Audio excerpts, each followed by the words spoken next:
They say you never forget your first love. But what they don't tell you is that sometimes you're not supposed to forget them, because they're not done with you yet. I'm standing outside St. Catherine's Church on a bitterly cold November afternoon, watching my ex-husband Marcus marry the woman he left me for. The woman he called his soulmate. The woman he said made him feel alive in ways I never could. I shouldn't be here. I know that. But when your marriage of 8 years ends with your husband telling you he's found someone else, someone better, you develop a morbid curiosity. You need to see who she is. What she has that you don't. So here I am, hiding behind a stone pillar across the street, watching guests file into the church in their elegant winter coats and designer heels. And that's when I see her. His bride. The woman Marcus chose over me. She steps out of a vintage Rolls-Royce, her white dress catching the pale winter light, her veil dancing in the wind. For a moment, she turns toward where I'm standing, and our eyes meet across the street. My blood turns to ice. 'Cause I know that face. I know those eyes. And suddenly, everything I thought I knew about my divorce, my marriage, and my entire life begins to unravel. But before I tell you how I know her, and why seeing her face made me realize that nothing about my divorce was what it seemed, I need to take you back to where it all began. Because this story isn't just about a wedding or a divorce or even a betrayal. It's about a secret that someone was willing to destroy lives to keep hidden. So stay with me. Because by the end of this story, you'll understand why I'm not the woman I was when I arrived at that church. And why Marcus? Well, Marcus will wish he'd never said, "I do." My name is Caroline Mitchell, and 3 years ago I thought I had it all figured out.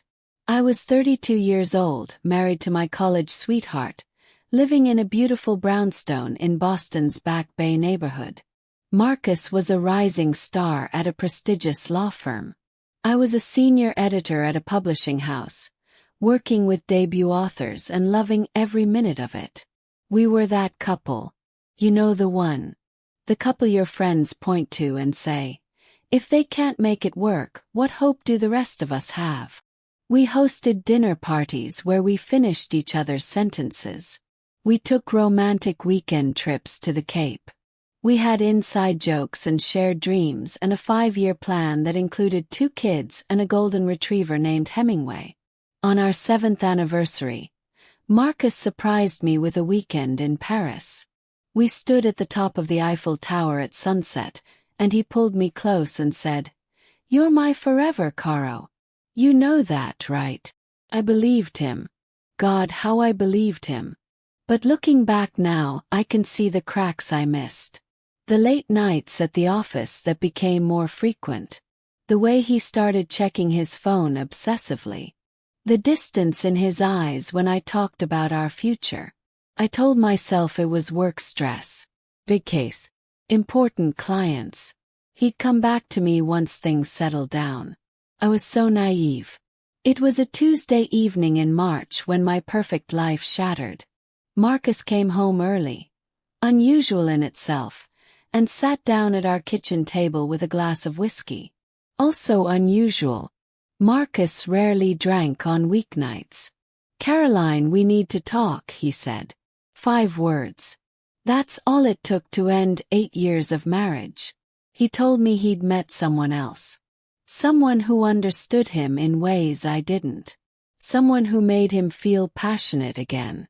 Someone who reminded him what it meant to truly live. "Her name is Vivienne," he said, and even saying her name made his face light up in a way it hadn't when he looked at me in months, maybe years. I remember sitting there, numb, as he explained how they'd met at a work conference 6 months ago. How he'd tried to fight his feelings. How he knew this would hurt me, but staying in our marriage would be unfair to both of us. "I'll always care about you, Caro," he said. "But I'm not in love with you anymore. I'm in love with her." The divorce was quick. Civilized, our lawyers called it. Marcus was generous with the settlement. Guilt money, my sister called it. I got the brownstone, half of our savings, and a heart shattered into so many pieces I wasn't sure I'd ever find them all. For 6 months I barely functioned. I went to work, came home, drank wine and cried. My friends rallied around me, but their pity made everything worse. I was the cautionary tale now. The woman who thought she had it all until her husband traded her in for a newer model. Slowly, painfully, I started to rebuild. Therapy helped. So did throwing myself into work. Got a promotion. Moved some furniture around. Adopted a rescue cat named Fitzgerald. Not quite the golden retriever we'd planned, but better company than Marcus ever was. By the time I got the wedding invitation, I'd almost convinced myself I was over him. Almost. The envelope arrived on a gray October morning, 14 months after our divorce was finalized. Cream-colored cardstock, gold lettering, my name written in elegant calligraphy. For a moment, I thought it might be from one of Marcus's colleagues, someone who didn't know about the divorce. Then I opened it. Marcus William Ashford and Vivienne Rose Beaumont request the honor of your presence at their marriage. I read it 3 times, certain I was misunderstanding. Was this some kind of cruel joke? Who invites their ex-wife to their wedding? There was a handwritten note tucked inside, in Marcus's familiar scrawl.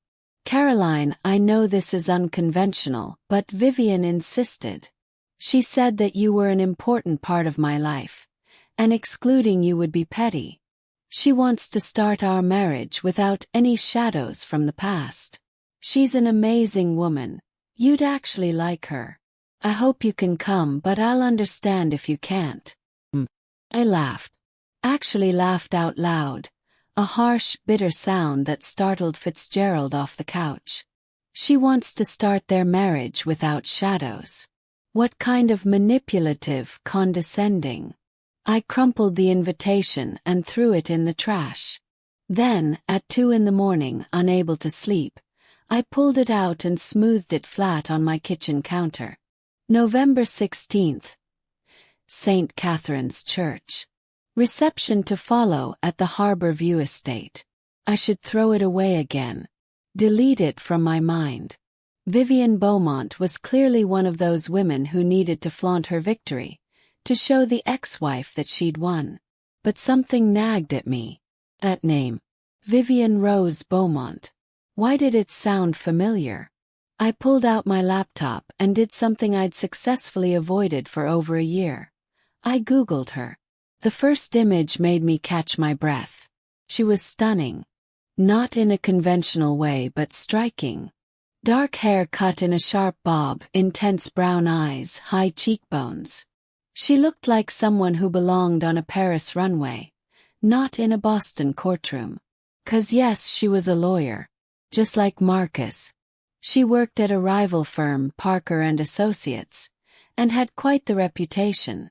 Harvard Law, top of her class, known for her aggressive tactics and impressive win record. I scrolled through photos from charity galas and legal conferences.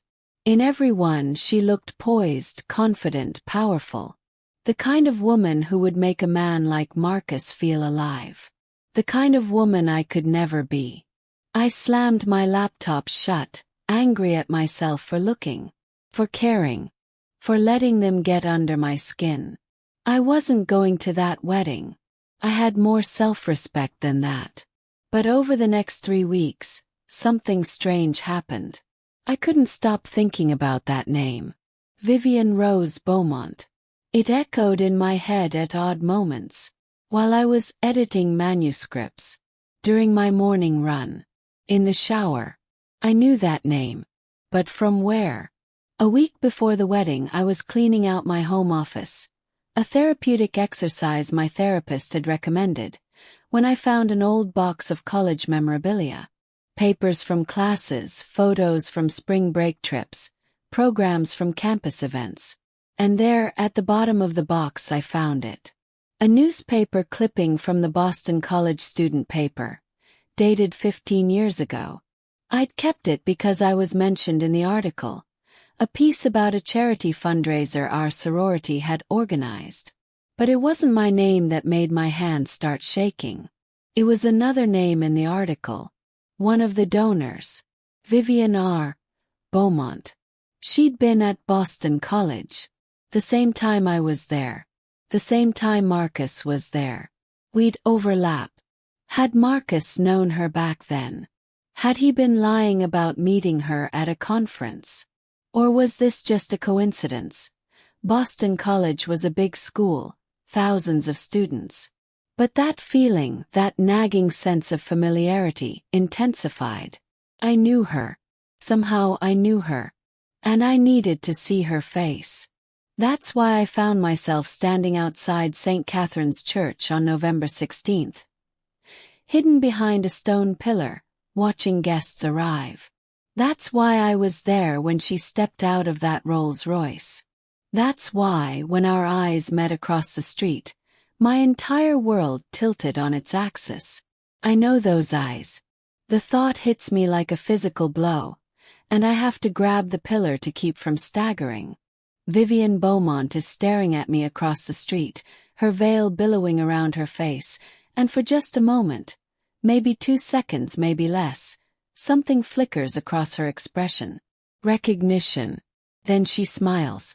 A small, triumphant smile that doesn't reach her eyes. She turns away, takes Marcus's father's arm, and disappears into the church. But those 2 seconds are enough. Because I've seen that face before. Not in photos from society pages or legal conferences. I've seen it in a much different context. My phone is in my hand before I consciously decide to take it out. My fingers are shaking so badly I can barely navigate to my photo albums. I scroll back. Past last year's photos. Past the divorce. Past my marriage. Back to college. Back 15 years. And there it is. Photo from sophomore year. A group shot at a beach house in Maine where a group of us spent spring break. There are 8 of us in the photo, sunburned and grinning, holding solo cups and making stupid poses. I'm in the middle, my arm around my roommate Jessica. Marcus is on the end, we just started dating. And there, on the far left, almost out of frame, is a girl with long dark hair and a shy smile.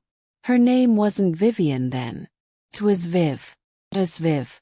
We called her Quiet Viv because she barely spoke.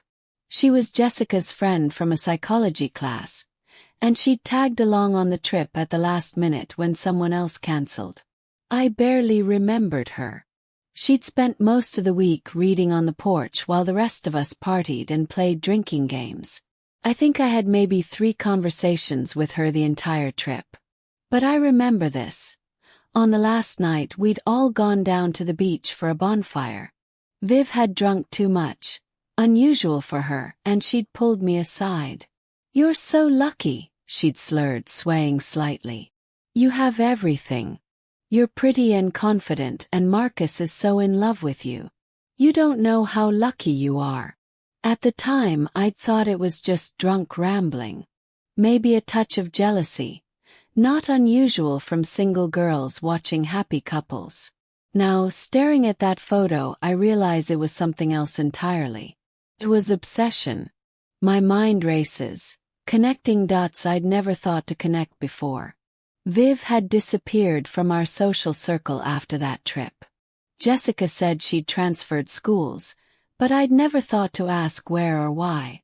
She was just gone, a forgettable footnote in my college years. But she'd been there. She'd known Marcus and me when we were young and in love and full of dreams. She'd watched us. And somehow, 15 years later, she'd found him again. I need to know more. I need to understand what's happening here. I pull up Facebook, Instagram, LinkedIn, every social media platform I can think of. I search for Jessica Hayworth, my old roommate. We'd drifted apart after college, reduced to birthday wishes and the occasional comment on each other's posts. I find her profile and send a message. "Hey Jess. Random question. Do you remember Viv from that spring break trip sophomore year? The quiet girl who came with us. I think I ran into her recently and can't remember her last name. I don't expect an immediate response, but my phone buzzes within minutes. Caroline. Long time. God, I haven't thought about her in years. Why do you ask? Did you really run into her? I hesitate, then type. Maybe. Just trying to remember. What happened to her? You said she transferred, right? The response takes longer this time. I'm about to put my phone away when it finally comes through. This is so weird that you're asking about her now. Can I call you?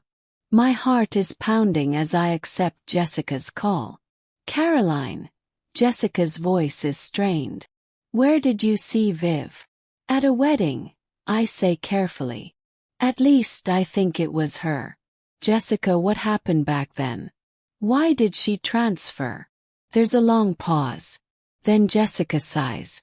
She had a breakdown, she says quietly. End of sophomore year. I came back to our dorm room one day and found her sitting on her bed, surrounded by photos. Photos of you and Marcus. She'd been collecting them.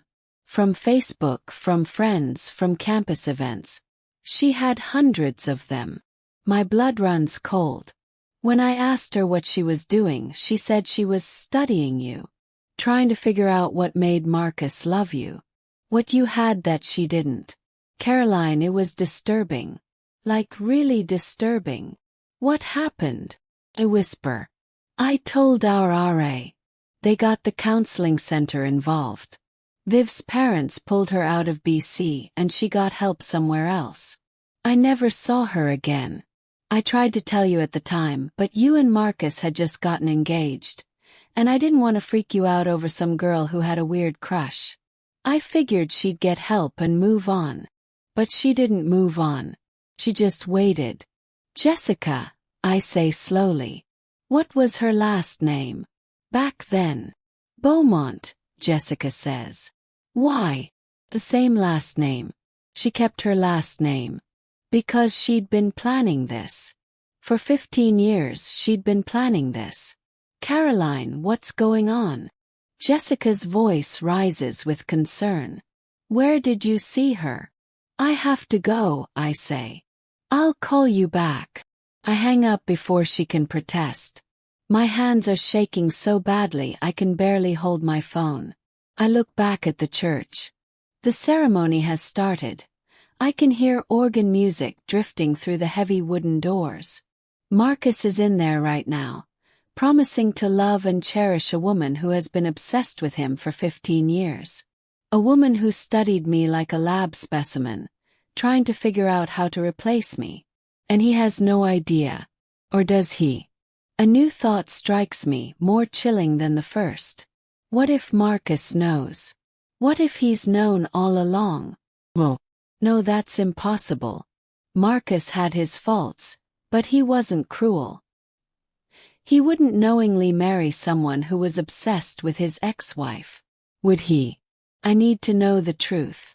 I need to understand what happened to my marriage, and whether Vivienne Beaumont engineered its destruction.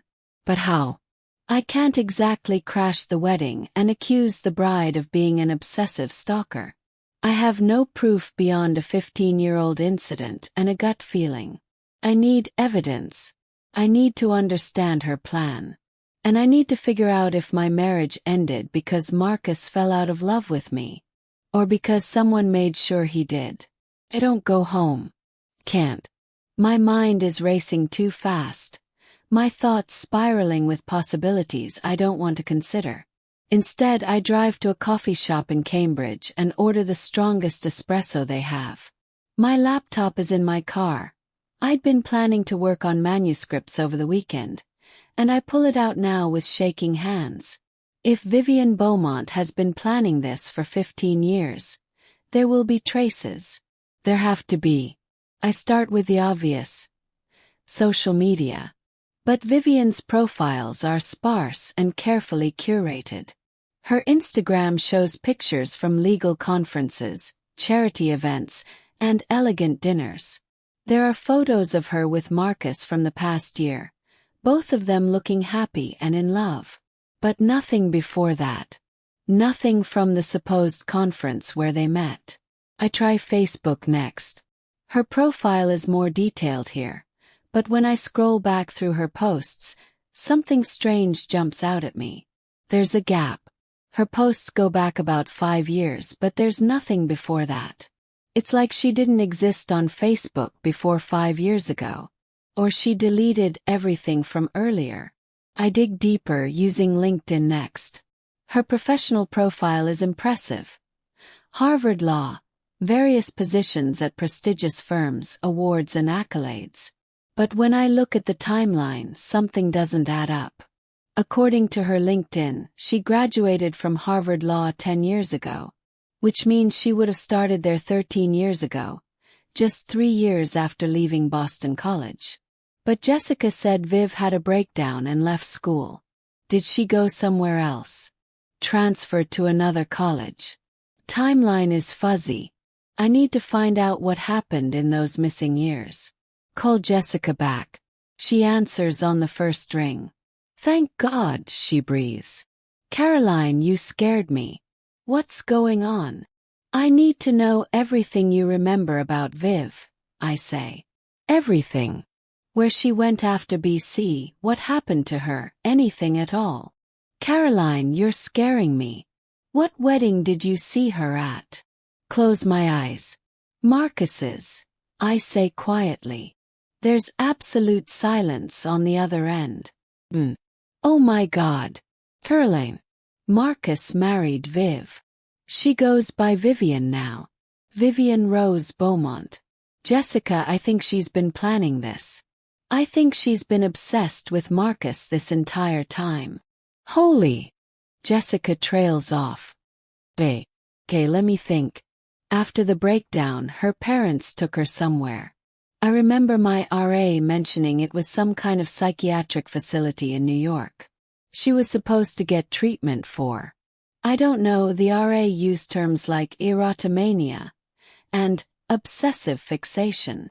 I looked them up later because I felt guilty, like maybe I should have noticed something was wrong earlier. Erotomania. The delusion that someone is in love with you.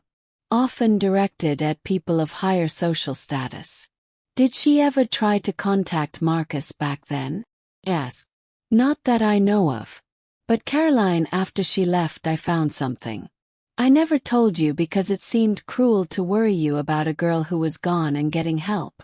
But I found a notebook in her old desk drawer when I was cleaning out the room. It was full of plans. Ways to meet Marcus accidentally. Things you liked and didn't like. Your schedule, your habits. It was like she was studying to become you. My coffee sits forgotten, growing cold. Do you still have it? God, no. Threw it away. I should have told someone, but I was 20 years old and freaked out, and she was already gone. I thought it was over. But it wasn't over. It was just beginning. Jessica, I need your help. I need to find out what happened to her after she left BC. Where she went, what she did, how she ended up working at a law firm in Boston. I don't know if I can. Please, I interrupt. Marcus is married to her right now. They're at their reception.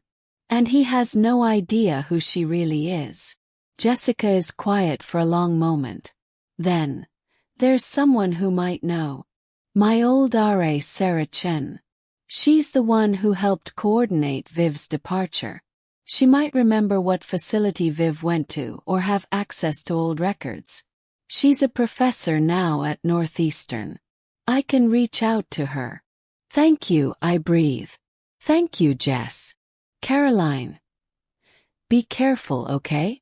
If Viv really has been planning this for 15 years, she's not going to react well to being exposed. People with erotomania can be dangerous when their delusions are challenged. I hang up and sit back, my mind reeling. I think about Marcus, dancing with Vivienne at their reception right now, believing he's married the love of his life. I think about the last 2 years of my marriage, the distance that grew between us, the way Marcus started pulling away. When did it start? When did Vivienne re-enter his life? I pull up my old emails, searching through my inbox from 2 years ago. I'm looking for something specific, the name of that work conference Marcus attended. The one where he said he met Vivienne. Takes me 20 minutes, but I finally find it. A confirmation email Marcus forwarded to me so I'd have his hotel information. The National Legal Conference. Ago. March 15th to 18th, 2 years ago. I search for the conference website and find the archived agenda from that year. There's a list of registered attendees and speakers. Marcus Ashford is listed. Parker and Associates had a table, so Vivienne Beaumont would have been there too. But that's not what catches my attention. What catches my attention is the keynote speaker. Harrison Mitchell. My father. My father was the keynote speaker at the conference where Marcus and Vivienne supposedly met. My father, who Marcus had met dozens of times over the years. My father, who had spoken at our wedding. My father, whose name Vivienne would have known if she'd been studying me all those years ago. The coincidence is too big to ignore. Call my father. He answers on the third ring, his voice warm and familiar. Caroline. Sweetheart, how are you? Dad, I need to ask you something about that conference in Chicago 2 years ago. The National Legal Conference where you gave the keynote. Of course, honey. What about it? Did you see Marcus there? There's a pause. I did actually. We had dinner one night. Why? My heart is pounding. Was anyone with him? Let me think. Yes, actually. A young woman from another firm. They said they just met that day at one of the panels. She was quite charming. Asked me a lot of questions about my career, my family. What's this about, Caroline? Did she ask about me specifically? Another pause, longer this time. When my father speaks again, his voice is cautious. Yes, she asked about you quite a bit. What you did for work, where you lived, if you were happy. At the time I thought she was just being polite, making conversation. Marcus seemed a little uncomfortable with all the questions, actually. Why are you asking this? That woman, I say slowly. Did she introduce herself? She did. Her name was Vivienne. Vivienne Beaumont. Caroline, what's going on? Dad, did Marcus seem like he knew her before that night? Did they seem like they'd just met? My father is quiet, thinking. Now that you mention it. There was a moment during dinner when she mentioned something about Boston College. Marcus looked surprised, said something like, I didn't realize you went there too. She laughed it off, said it was a big school and they probably just never crossed paths. But they had crossed paths. 15 years earlier, when she was obsessed with him. Caroline, my father says, his voice serious now. What is this about? Has something happened? Dad, Marcus married her today. Vivienne Beaumont. And I just found out that she knew us in college. She was obsessed with Marcus. She had photos of us, studied my schedule, planned ways to meet him. She had a breakdown and had to leave school because of it. I hear my father's sharp intake of breath. My God. Caroline, are you sure? I'm sure. Dad, I think she's been planning this for years. I think she orchestrated meeting Marcus at that conference. And I think she's been manipulating things to break up our marriage and take my place. This is serious, sweetheart. This is stalker behavior. Have you told Marcus? No. I don't even know if he'd believe me.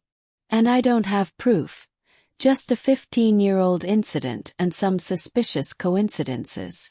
You need proof, my father says firmly. And you need to be careful. If this woman is as obsessed as you say, confronting her could be dangerous. Let me make some calls. I have connections at Boston College and Harvard. Let me see what I can find out about her history. We hang up, And I sit in the coffee shop as evening falls outside, my untouched coffee long since gone cold. My phone buzzes. It's a text from Jessica. I reach Sarah. She's willing to talk to you. Here's her number. I save the number and immediately call it. Sarah Chen answers after 2 rings. Caroline. Jessica told me you'd be calling. This is about Vivienne Beaumont. Yes.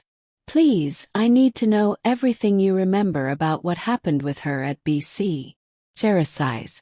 I've thought about that girl over the years, wondered if we did enough to help her. The situation was more serious than the administration wanted to admit. When I found those photos, Caroline, there were hundreds of them. And the notebooks. She'd created an entire personality profile of you. Your favorite foods, your class schedule, your study habits. It was like she was planning to become you. Did she ever threaten me? Or Marcus? Not overtly. But there was something in those notebooks that really disturbed me. She'd written this story, like a fantasy, about what would happen if you went away. In her story, Marcus would be heartbroken, and she would be there to comfort him. She would become his new love, and he would realize she was who he was supposed to be with all along. The blood drains from my face. She was planning to get rid of me. Even back then. We didn't interpret it that way at the time, Sarah says quickly. We thought it was just fantasy, the delusions of a troubled young woman. That's why we convinced her parents to get her professional help. But Caroline, if she's resurfaced in Marcus's life, you need to be very careful. Do you know where she went for treatment? A facility called Whitmore Psychiatric Institute in upstate New York. I have the name because I had to help coordinate the transfer of her medical records. But that was 15 years ago. I have no idea what happened to her after that. After we hang up, I sit in the growing darkness of the coffee shop, pieces of a puzzle slowly coming together in my mind. Vivienne Beaumont didn't accidentally run into Marcus at a conference. She orchestrated it. She found out where he'd be, made sure she was there, used my father to engineer an introduction that seemed natural and coincidental. And once she had her foot in the door, she worked her way into his life. But how did she break up our marriage? That's what I still don't understand. Marcus and I were happy, weren't we? I think back to those last months before he asked for a divorce. The arguments that seemed to come out of nowhere. The way he started questioning our relationship, saying we'd grown apart. The sudden dissatisfaction with our life together. Had that really been Marcus's feelings? Or had someone been whispering doubts in his ear? My phone rings. It's my father. Caroline, I've been making calls. I have a friend on the board at Harvard Law. He looked into Vivienne Beaumont's file for me. Don't ask how, he owes me a favor. Sweetheart, she didn't go straight to Harvard after leaving BC. There's a 5-year gap where she was supposedly traveling and finding herself. That's the official story she gave Harvard in her application. What do you think she was really doing? I think she was planning, reinventing herself, becoming the kind of woman Marcus would fall in love with. Think about it. She went from being quiet Viv to Vivienne Rose Beaumont, successful attorney with a flawless image. That doesn't happen by accident. He's right. Everything about Vivienne is calculated, curated, designed to appeal to Marcus. She studied me for years, figured out what Marcus loved about me, and then became a better version of it. There's something else, my father says. My friend mentioned that Vivienne's employment history shows she's changed firms several times over the past decade. Always moving to different cities, New York, DC, Chicago. But 2 years ago, she specifically requested a transfer to Boston, to Parker and Associates. She turned down positions at more prestigious firms to work there. Because Marcus was in Boston, I whisper. Exactly.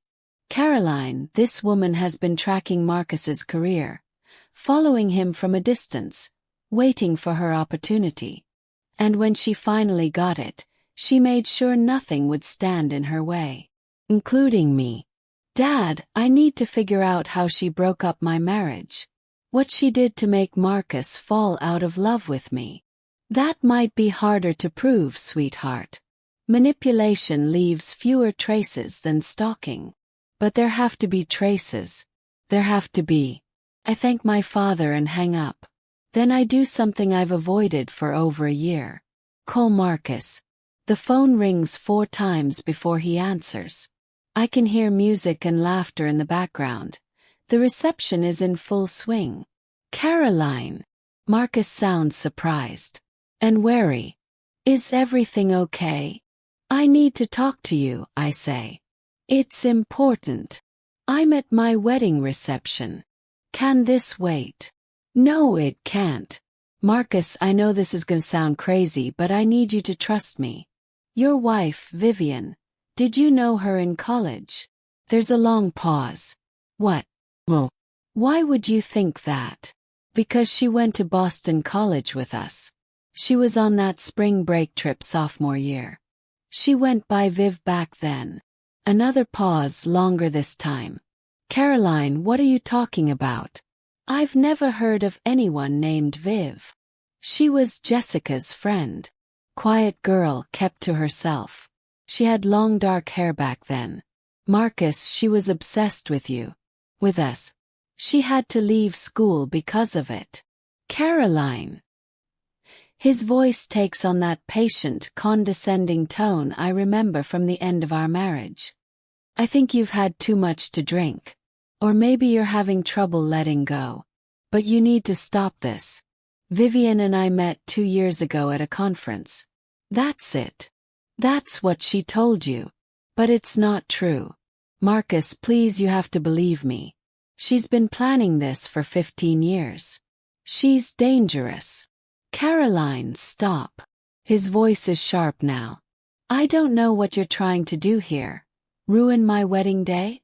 Make yourself feel better about our divorce. But you need to stop and think about what you're saying. You're accusing my wife of being some kind of stalker based on what? A girl you barely remember from college. I have proof. Jessica remembers. I don't care what Jessica remembers. I don't care about some story you've concocted to make yourself feel better about the fact that I moved on. You need to let this go, Caroline. You need to let me go. Marcus, please, just listen. No. I'm done listening to you. I should never have invited you to the wedding. That was Vivienne's idea. She said it would be gracious, that it would show we could all be mature about this. But you can't, can you? You can't stand that I'm happy now. Happy?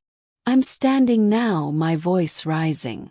The few other patrons in the coffee shop glance over. Marcus, you're married to a woman who's been obsessed with you for 15 years. She studied me like a science project, trying to figure out how to replace me. Don't you think it's strange that she's a lawyer, just like you? That she lives in Boston? That she just happened to meet you at a conference where my father was speaking? Your father? Marcus laughs, but it sounds forced. Now you're dragging Harrison into your paranoid fantasy. Caroline, do you hear yourself? Ask her, I say desperately. Ask Vivienne if she went to Boston College. Ask her if she knew us then. I'm not asking my wife anything based on your delusions. And Caroline, don't call me again. Don't contact me. If you keep this up, I'll have to get a restraining order. For both of our sakes, let this go. He hangs up. I stand there, phone pressed to my ear, listening to dead air. He didn't believe me. He thought I was lying or crazy or both. Which is exactly what Vivienne would have predicted. If she's been planning this for 15 years, she's thought of everything. Including how to make me look like the obsessed ex-wife if I ever discovered the truth. My phone buzzes. A text from an unknown number. Leave him alone, Caroline. You had your chance. He's mine now. My blood runs cold. I stare at the message, then quickly screenshot it before it can be deleted. Another text comes through. I've waited 15 years for this. I'm not going to let you ruin it. Walk away or you'll regret it. This is a threat. An actual threat. My hands are shaking as I forward the screenshots to my email, to Jessica, to my father. Evidence. I need evidence. I text back. Viv, I remember you now. From spring break. From Boston College.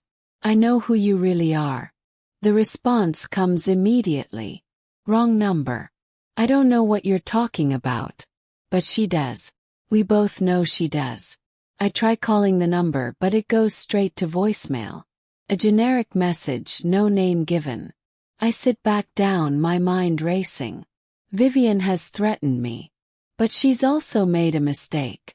She's revealed that she's been watching me, that she knows I'm digging into her past, which means I'm getting close to something she doesn't want me to find. But what? I think about the timeline again. Vivienne met Marcus 2 years ago. They dated for about a year before he asked me for a divorce. So for 6 months, Marcus was having an affair while still married to me. That didn't sound like the Marcus I knew. He'd always been rigidly moral, almost to a fault. He'd been the one who insisted we wait until marriage for sex back in college. He'd been the one who never cheated on exams, who returned extra change at stores, who prided himself on his integrity. What would make a man like that have an affair? Unless he didn't think it was an affair. A new idea strikes me, cold and awful. What if Vivienne had been sabotaging our marriage long before Marcus met her at that conference? What if she'd been in our lives, on the periphery, for months or even years before making her move? I pull up Facebook again and go to Marcus's profile. His posts from 2 years ago, right around the time he would have met Vivienne at the conference. I scroll through photos of work events, dinners with colleagues, weekend trips with friends. In most of them, Marcus is smiling, relaxed, normal. But there's something in the photos from about 3 years ago that catches my eye. A work party at his firm. Marcus is in a group photo with other attorneys. And in the background, slightly out of focus, is a woman with dark hair. I zoom in on the photo, my heart pounding. It's hard to tell, the image is blurry, but the hair, the height, the way she's standing. Could be Vivienne. But this photo is from 3 years ago. A full year before Marcus says he met her at the conference. I check the location tag. Anderson and Price, Marcus's law firm. Why would Vivienne have been at a party at Marcus's firm a year before they supposedly met? I need to get into Marcus's old emails, his calendar, his files. But I don't have access anymore. We'd separated all our digital accounts during the divorce. Or had we? I remember something. When we first got married, we'd set up a shared cloud storage account for household documents, photos, important files. We'd used it to store everything from tax returns to vacation photos. I never deleted my access. Had Marcus. I pull up the cloud service and log in with my old credentials, half expecting it to reject my password. But it doesn't. The account is still active, still filled with years of our life together. I navigate to Marcus's work folder. He'd always been meticulous about backing up everything.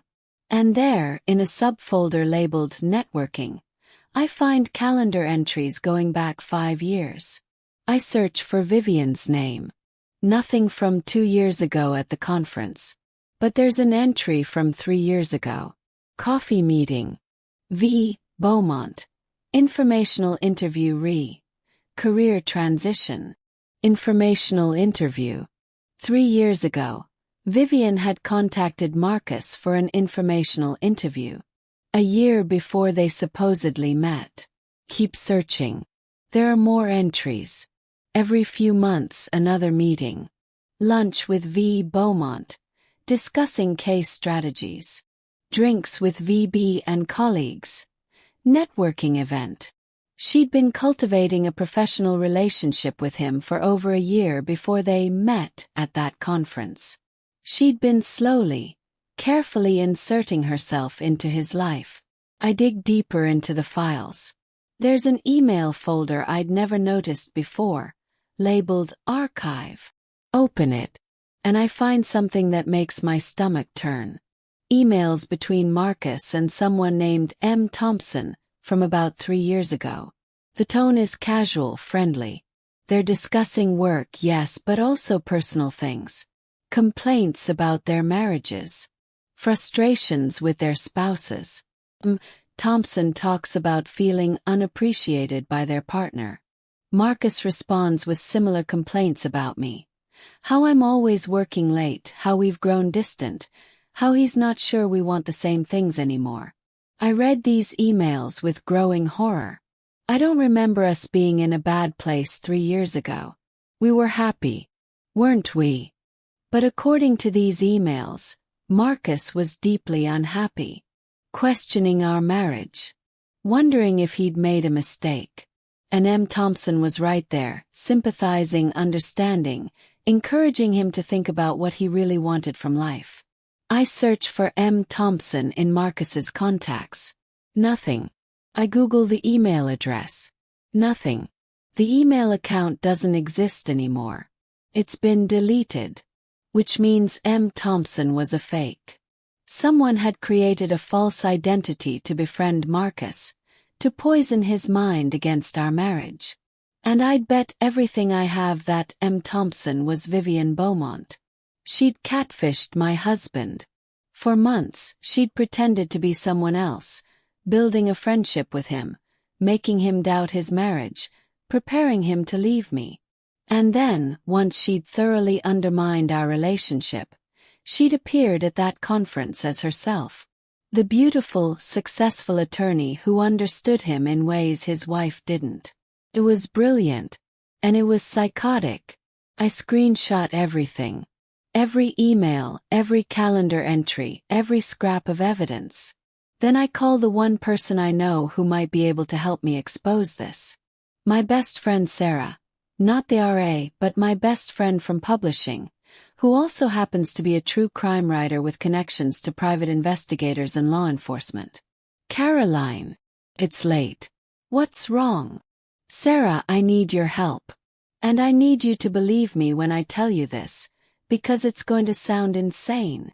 I tell her everything. The spring break trip, Vivienne's obsession, the breakdown, the orchestrated meeting, the catfishing, the manipulation. When I finish, there's a long silence. Then Sarah says, "Holy shit. Caroline, this is like something out of one of my books. But you're right. You need evidence that will hold up beyond a reasonable doubt. What you have now is circumstantial. We need to find that M. Thompson account. Prove it was Vivienne. The account's been deleted. Accounts are never really deleted. My investigator friend Jake. He's a digital forensics expert. If those emails were ever sent, he can trace them. It'll take time and it won't be cheap, but he can do it. I'll pay whatever it costs. And Caroline, you need to go to the police. Those threatening texts, that's harassment. You need to report them, get them on record." She's right. I need to do this properly, legally. But first, Sarah says, we need to figure out what Vivienne's endgame is. She has Marcus now. Why would she threaten you unless she thinks you're a danger to her plans? Maybe she's not done, I say slowly. Maybe having Marcus isn't enough. Maybe she wants to become me completely. What do you mean? Think about it. She's got my ex-husband. She's a lawyer like him. She lives in Boston. Sarah, what if she's planning to take over other parts of my life too? My friends, my job, my father. That's actually terrifying. Caroline, I think you need to warn people. Your dad, your colleagues, anyone Vivienne might target. We hang up after Sarah promises to contact Jake first thing in the morning. I sit in the empty coffee shop. They're closing now, a barista politely asking me to leave, and I realize something. I'm not crazy. Vivienne Beaumont is. And I'm going to prove it. The next morning, I wake up on Sarah's couch with a splitting headache and a determination I haven't felt in years. Sarah's already awake, coffee brewing, her laptop open on the kitchen table. Jake can see you in an hour, she says. I've already sent him everything you forwarded me last night. He says what you've got is promising, but we need more. Over coffee we make a list. 1. Digital forensics on the M. Thompson emails. 2. Police report about the threatening texts. 3. Medical records from Vivienne's time at Whitmore Institute. 4. Statements from Jessica and Sarah Chen. 5. Evidence of Vivienne's presence at Marcus's firm 3 years ago. That last one might be tough, Sarah says. Unless his firm kept security footage from that long ago. They might have sign-in logs, I say. For guests and visitors. If Vivienne attended that party, she would have had to sign in. Jake Reeves turns out to be a soft-spoken man in his 40s with a gentle smile and sharp eyes. He works out of a small office in Somerville, surrounded by computers and hard drives. Sarah's filled me in, he says, shaking my hand. This is quite a case. Let me see what you've got. I show him everything. The screenshots, the calendar entries, the archived emails. He's quiet for a long time, scrolling through files, taking notes. Finally, he looks up. The good news is that email headers contain a lot of information. Even if the M. Thompson account has been deleted, I can trace the IP address it was sent from. If those emails were sent from Vivienne Beaumont's home or work computer, we'll know. How long will that take? A few days, maybe a week. I'll need to submit requests to the email provider, and that takes time. But Caroline, I want you to understand something. Even if I can prove that Vivienne sent those emails, it might not be enough to convince Marcus. People in love don't want to believe they've been manipulated. I know. But I have to try. He's in danger. Is he, though? Jake asks gently. I mean, Vivienne's obsession is focused on being with him, not hurting him. Legally, that's an important distinction. She threatened me. And we'll document that. But unless she acts on those threats, it's just words. I'm not trying to discourage you. I think what you're doing is right. I just want you to have realistic expectations. From Jake's office, I go straight to the police station. The officer who takes my report is sympathetic but not particularly concerned. Has she made any specific threats against your physical safety? She asks. She said I'd regret it if I didn't leave her alone. That's pretty vague, Ms. Mitchell. Not really actionable. But I'll file the report, and if she escalates, you'll have documentation. Something. Not much, but something. Next, I drive to Northeastern to meet with Sarah Chen in person. She's in her office, grading papers, and she looks up in surprise when I knock. Caroline. Jessica said you might come by. I explain what I've found. The emails. The evidence that Vivienne had been in Marcus's life for years before they officially met.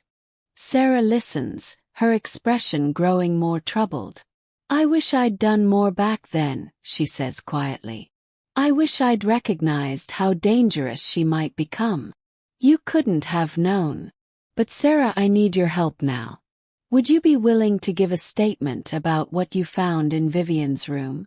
The photos, the notebooks, the plans. Absolutely. Though I have to warn you, it was 15 years ago. Defense attorneys could argue that people change, that she got help and moved on. Did she, though? Get help? Sarah is quiet. I can give you the name of Whitmore Institute. But getting records from a psychiatric facility. That's going to be nearly impossible without a court order. What if Vivienne signed a release? Why would she do that? She wouldn't. But maybe I can convince Marcus to request them. If I can get him to doubt her, even a little. But Marcus won't talk to me. He made that clear last night. I need another approach. That evening, I'm sitting in my home office, Fitzgerald purring on my lap when my phone rings. It's a number I don't recognize. Hello.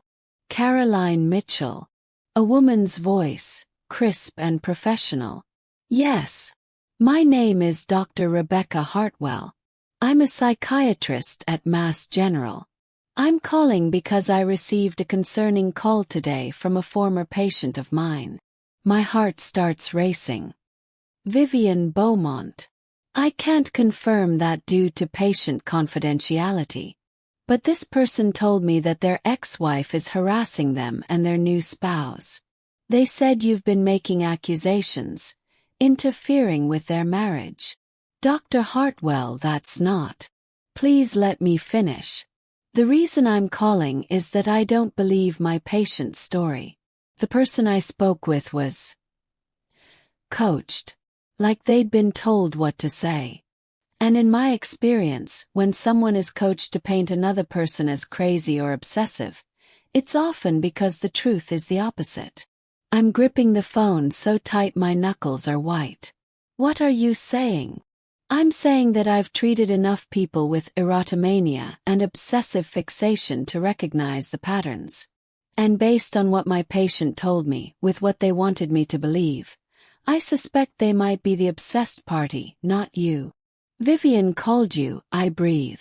She's trying to get a psychiatrist to say I'm crazy. Again, I can't confirm who my patient is. But I wanted to warn you.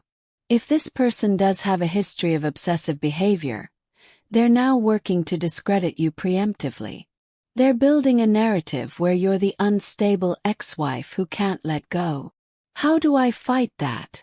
With facts, documentation, evidence. Don't let emotion drive your actions.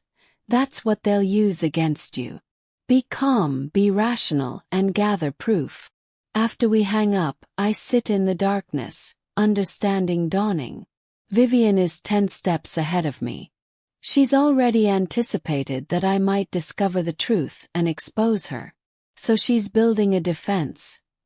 Caroline is the crazy one. Caroline is obsessed. Caroline can't accept that her marriage is over. If I go to Marcus's friends, his family, his colleagues with my story, they'll dismiss me as a bitter ex-wife. Unless I have undeniable proof. Over the next few days, I become a woman obsessed. Ironically proving Vivienne's narrative right, except I'm obsessed with the truth, not with Marcus. Jake calls on day 4. I've got something.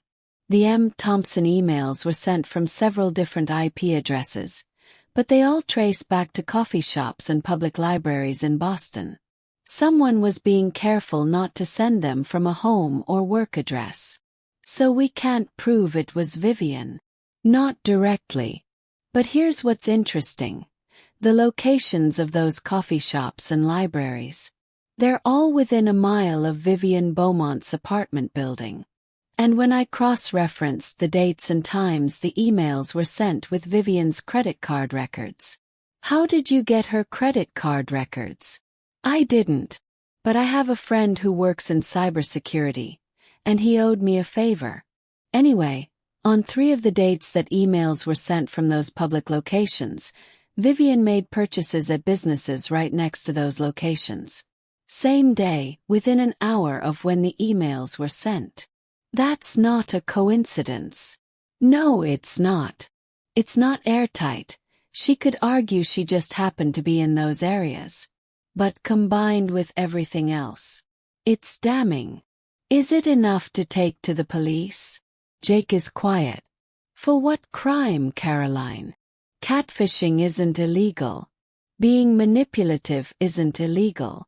Unless we can prove she's actively threatening you or Marcus, the police won't do anything. He's right and I know it. But I have another idea. Jake, can you compile everything we have into a report? Something official looking, with all the evidence laid out chronologically. Sure. But who are you going to give it to? Marcus's law firm, Vivienne's law firm, and the Massachusetts Bar Association. Caroline. Jake sounds worried. That's a nuclear option. If you're wrong about any of this. I'm not wrong. But if Vivienne can convince people you are, you could be looking at a defamation lawsuit. Or worse. I don't care. She's dangerous, Jake. If I don't stop her now, someone's going to get hurt. The report takes 3 days to compile. Jake does a thorough job. Timeline, evidence, witness statements from Jessica and Sarah Chen, digital forensics on the emails, documentation of the threatening texts. It's damning. It's comprehensive. It's terrifying.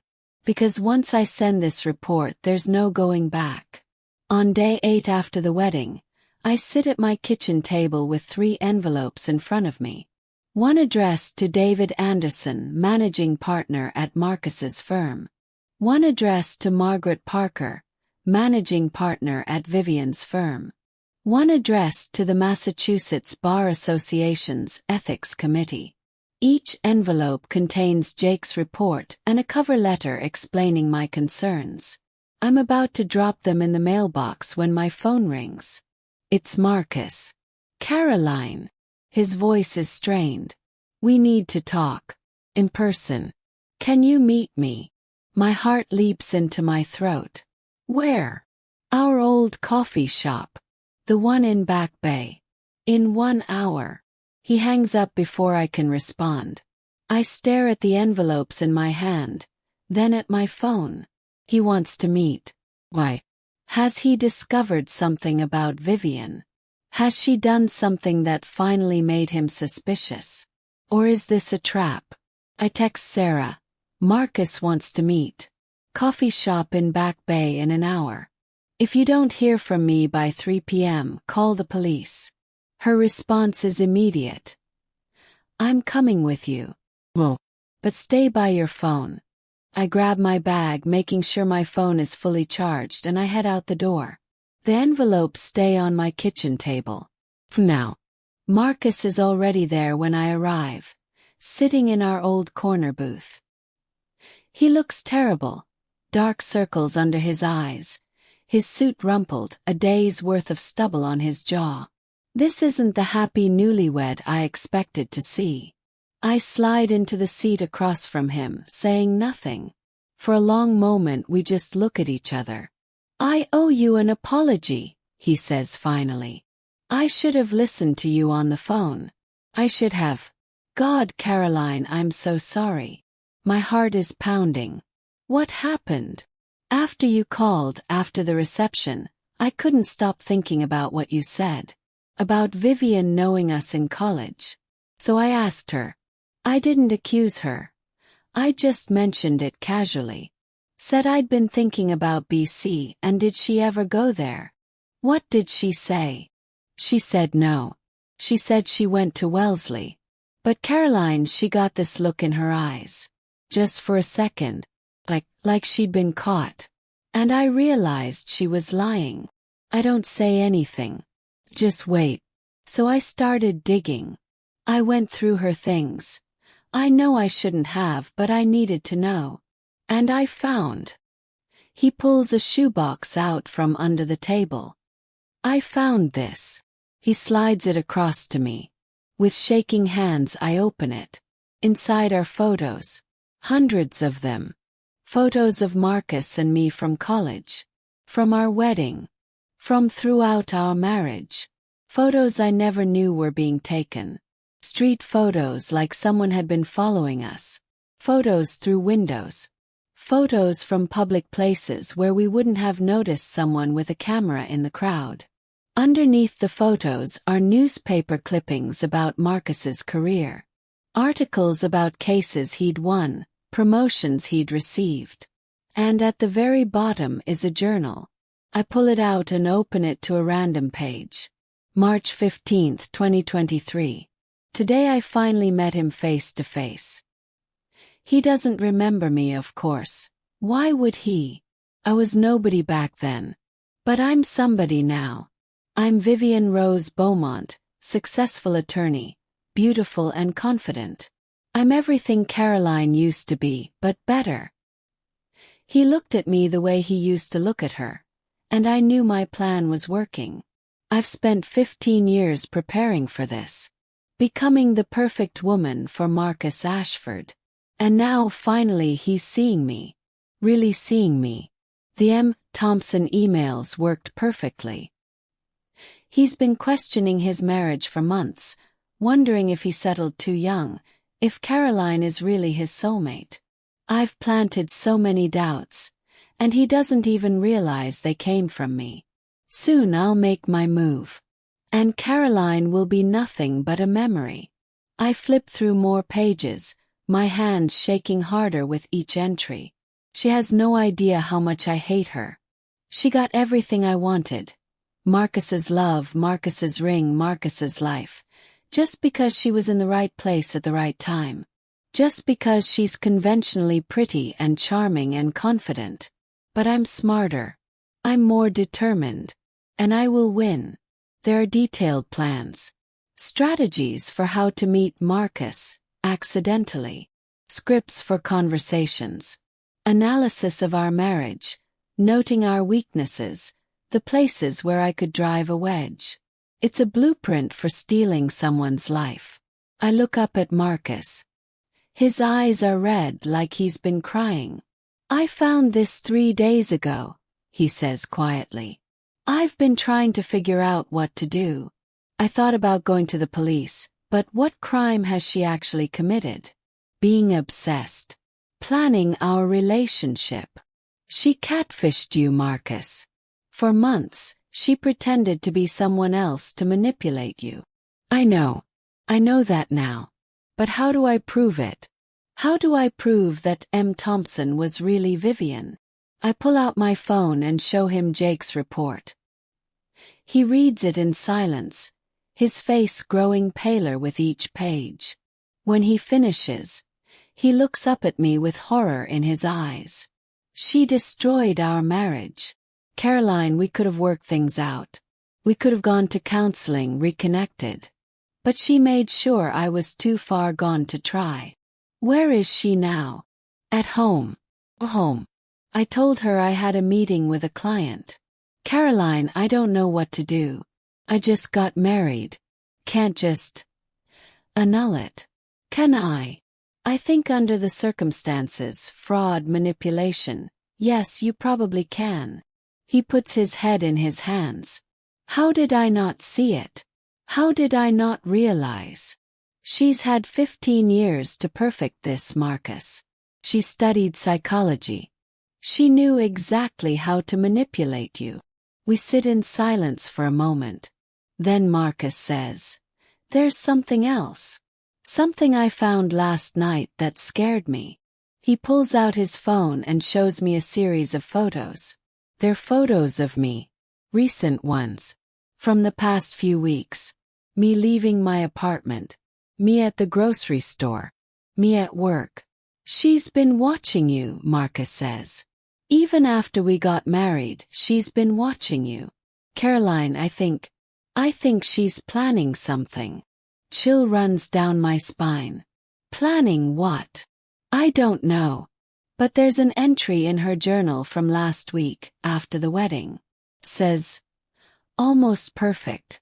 But Caroline knows too much. I need to handle the Caroline problem permanently." Permanently. My voice comes out as a whisper. I don't think she means legally. We stare at each other across the table, the full horror of the situation sinking in. Vivienne Beaumont isn't just obsessed. She's dangerous. We need to go to the police, I say. Right now. With everything we have. Agreed. But Caroline. Marcus reaches across the table and takes my hand. I'm so sorry. For all of it. For not believing you. For falling for her manipulation. For ending our marriage. I don't expect you to forgive me, but I need you to know. I never stopped caring about you. I was just so confused. So manipulated. I look at our joined hands. A year ago, this moment would have meant everything to me. The validation that our divorce wasn't really my fault, that Marcus still cared, that maybe we could find our way back to each other. But now I just feel tired. We need to focus on stopping Vivienne, I say gently, pulling my hand back. The rest we can figure out later. There is a later. We're gathering our things to leave when the coffee shop door opens. And Vivienne Beaumont walks in. She stops when she sees us together. For a moment, her mask slips, and I see naked rage flash across her face. Then she smiles. "Marcus, darling," she says, walking over to our table. "You said you had a meeting with a client. I didn't realize Caroline was your client now." Her voice is sweet, but her eyes are cold. "Vivienne," Marcus stands up. "We need to talk." "Oh, I think we're past talking, don't you?" She sits down uninvited, her gaze fixed on me. "Caroline just can't seem to let you go. It's really quite pathetic." "I know about Boston College," Marcus says quietly. "I know you knew us then. I know about the breakdown, the obsession, all of it." Vivienne's smile doesn't waver. "Is that what she told you? Poor, delusional Caroline, making up stories because she can't accept that you chose me. I found your journals, Vivienne. Photos. Plans. I know about M. Thompson." Now her smile does fade. "You went through my things. You destroyed my marriage. I saved you from a mediocre life with a mediocre woman." Her voice rises, drawing looks from other patrons. "I spent 15 years making myself perfect for you, Marcus. I became everything you needed. I loved you when she was too busy with her career to notice you. Understood you. I was there for you. You manipulated me. I helped you see the truth." She's standing now, her carefully composed exterior cracking. "You were never happy with her. You were settling. I just helped you realize it. By pretending to be someone else. By poisoning my mind against my wife. Your wife didn't deserve you." Vivienne's voice is shrill now. "People are definitely watching. I deserved you. I've always deserved you. From the moment I saw you at that stupid spring break trip, I knew we were meant to be together. But she was there, with her perfect smile and her perfect life, and you couldn't see me.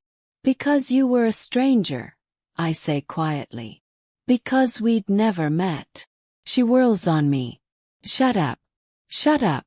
This is your fault. All of it. If you just disappeared like you were supposed to, none of this would be happening." Disappeared. Marcus's voice is sharp. "Vivienne, what does that mean?" She realizes what she's said. Her eyes widen and she takes a step back. "Nothing. Means nothing. I just meant if Caroline had moved away after the divorce, if she'd left Boston." "You've been following her," Marcus says. "Taking photos of her. What were you planning to do, Vivienne?" I was just making sure she wasn't trying to interfere with our marriage. By following her. By threatening her." I pull out my phone and show her the screenshots of the texts. "This is you, isn't it?" Vivienne's face goes pale. "That's not, I never." "The police have these texts," I lie. "They're already investigating." It's the wrong thing to say. Something shifts in Vivienne's expression. The mask doesn't just slip, it shatters completely. What's underneath is terrifying.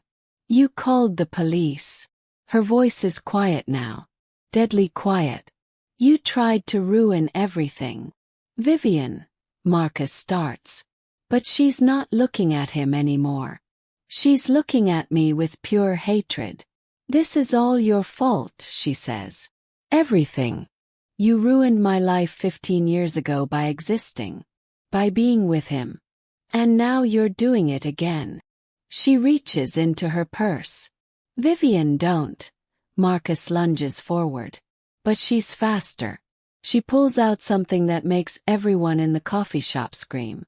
A gun. You should have stayed away, Caroline, Vivienne says, her hand shaking as she points it at me.